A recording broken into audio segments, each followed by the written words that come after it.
My name is Paul Wallace. I'm owner of Supercars of London, YouTuber, internet vlogger, and overall car nut.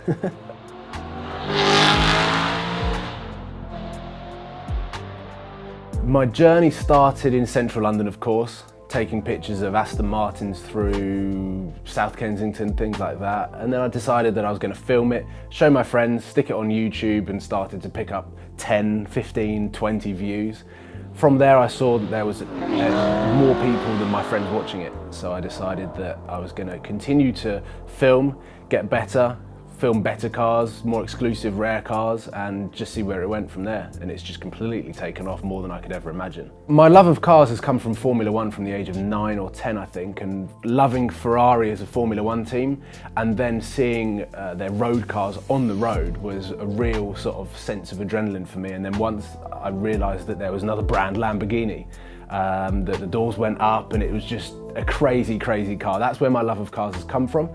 I don't know where my passion for photography or videography has come from. I think it's purely, I wanted a memory of seeing that particular car. But then when the cameras started to appear on mobile phones, that's where I wanted to create a real sort of image memory that I could look back on.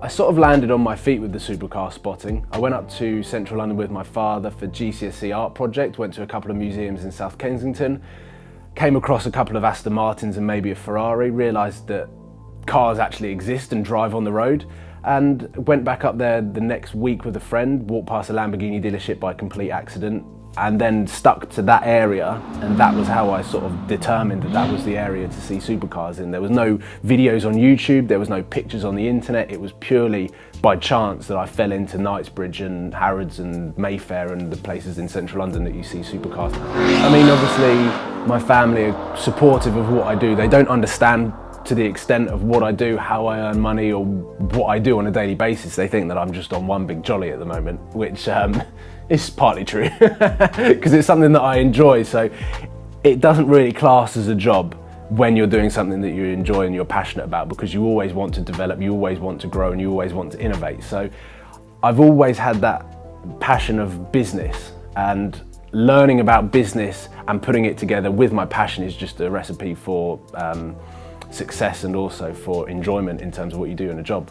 The growth of my YouTube channel happened through a couple of viral videos. Most people will know The Dumbest Rich Man, when a Lamborghini got rained on quite heavily for 30 seconds. Then when that video started to gain traction, I realised that there could be potential to earn some decent money out of YouTube, not enough to sustain a career or anything like that, but it was the collaboration between my business degree at university and my YouTube channel and understanding the way that the internet was going that I really became sort of quite switched on that this could potentially be a career for me. To begin with, when I was just pointing a camera and the subject was always the car. I was never on camera. I've always been quite nervous around cameras at family dues. Cameras have never been, no photos of me and my birthday cake and things like that. But it was when I turned the camera upon myself on around 40,000 subscribers that, one, I was very nervous about, because there was 40,000 people that followed Supercars of London for the cars.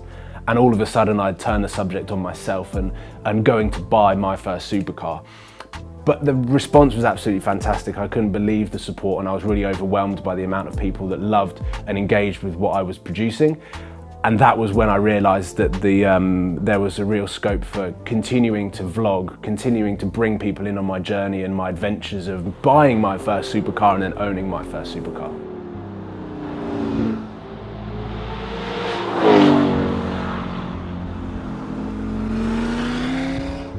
So last year, April 2014, I was able to buy my first supercar.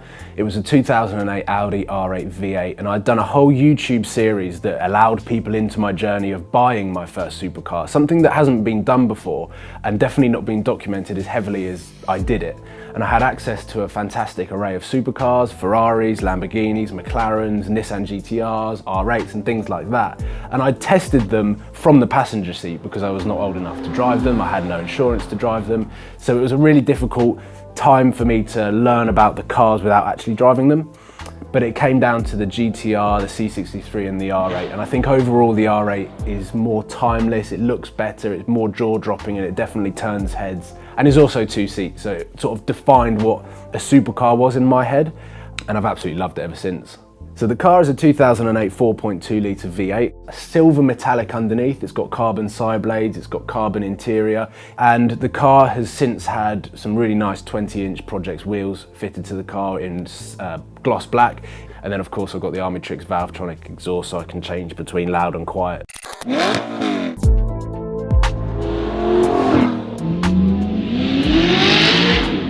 Overall, it's a really nice package and sort of, it definitely looks great. The one downside is I never actually get to see it on the road because I'm the one driving it, and being a supercar spotter, I like seeing cars on the road to see how they look, and it's the one car that I've never seen on the road. I like to see myself as a driver. I want to be involved in the clutch and the manual stick, and the gated gearbox in that car is honestly the best thing you will ever experience.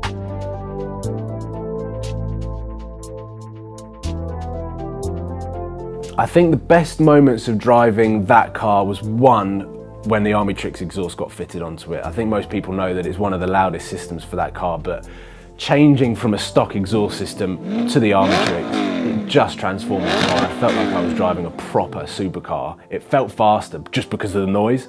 That's probably a real highlight for me, but doing the journeys and attending car meets and just seeing how many people recognise me and the car for what I film and the content that I create is a real sort of buzz. And I do get overwhelmed pretty much every time I go out in that car. The amount of people that know it, the amount of people that put their thumbs up and flash and honk and things like that. It's just crazy to think that there's so much recognition out there for a couple of YouTube videos. Or 900. From a young age, 16, 17 years old, I wasn't following the crowd of borrowing my elder brother's fake ID and going into nightclubs or playing football or going out or just doing what normal teenagers do. I was in London filming, and I always had a passion for cars, and it developed into passion for filming cars and documenting the best cars in London. So it's really my passion that's driven me up to the point of where I am now. So if you've got a passion in something that you really can't shake off, then follow your dreams, follow everything that you sort of are put in front of you, and you will, as long as you put the hours in, like I would probably spent, I don't even know how many hours I've spent in London, but I walked about 10 to 15 miles every day that I went into London. So if you times that by however many times I've been to London, it's a lot of miles, a lot of hours, a lot of money spent, and a lot of times that I've been freezing my arse off in the winter. But overall, it started to pay off. I'm enjoying what I'm doing now.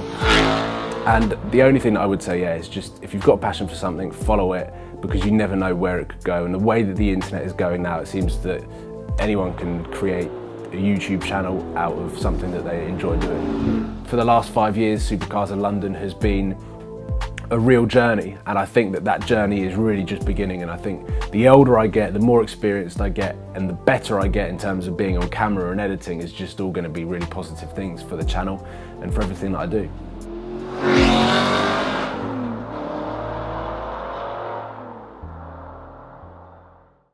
So here is my post on the Car Throttle website. Ask me anything. Number 1, Alex Kirsten, what supercar is on your shopping list next? Lamborghini Murcielago LP640 or Ferrari 458 or the new Audi R8 V10 Plus or the new McLaren 570S? From Ethan, how do you get your hair so perfect?